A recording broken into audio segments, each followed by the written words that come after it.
That's something that's really difficult to do, and something I've struggled with too. Like, when do you say, okay, this idea doesn't work, let's move on? Like, because this can be really confusing because you hear about people who persisted, they succeeded.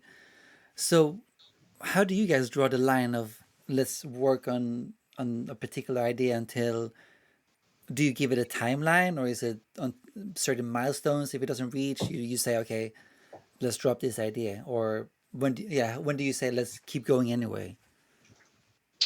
I think it's going to be slightly different for different ideas. I think if we're doing something genuinely different, something that is really, really cut through, we tend to sort of like let the idea go a little bit longer because a lot of the initial feedback you might be getting that that's a bit weird. I don't quite understand that. It might just be from the fact that people haven't experienced that as an idea or aren't familiar with it or don't sort of like get it. But I think at the end of the day, we're not creating anything that is. I mean, if I compare us with art, like art is a very personal thing. It's very subjective. You can create a painting that everybody hates, but that doesn't mean that it's not art. It's art because you say it's art, right? So art is a very personal experience. For us, we're creating marketing. We're creating content that is meant to be enjoyed by a lot of people. We're not creating stuff that is meant to be enjoyed just by ourselves or just by a small micro group of people. So for us it's a little bit easier. When we sort of like open the idea up, we'll very quickly understand if this is a mass appeal idea, or if it's something that maybe we like but isn't sort of like super sort of like cool for us. It's easier for us than it is for like musicians or artists and stuff like that, where you're creating something that is immensely personal.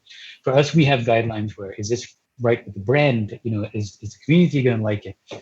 So for I think it's we just try and externalize it as much as possible, and then we understand, we learn and grow from it, I guess. Right. So what do you mean by externalizing it? What do you mean by that? It's more sort of like like the guys will have many ideas a day, right? But you won't know if that's a really really good idea until you sort of like share it with people. So share with me, share with the rest of the team, share with people outside of the office, share it with just a wider group. Maybe we'll sort of like plug into some real Lego fans and we'll ask them, what do you guys think of this? Because it's a scary process because you might get feedback that's rejection. You might, the idea might die, but at the same time, it's sort of like pressure testing the idea. You take that idea out from your head and you externalize it to criticism and stuff like that. And the ideas that survive or the ideas that do really well are, you have that sort of like fail safe kind of built in.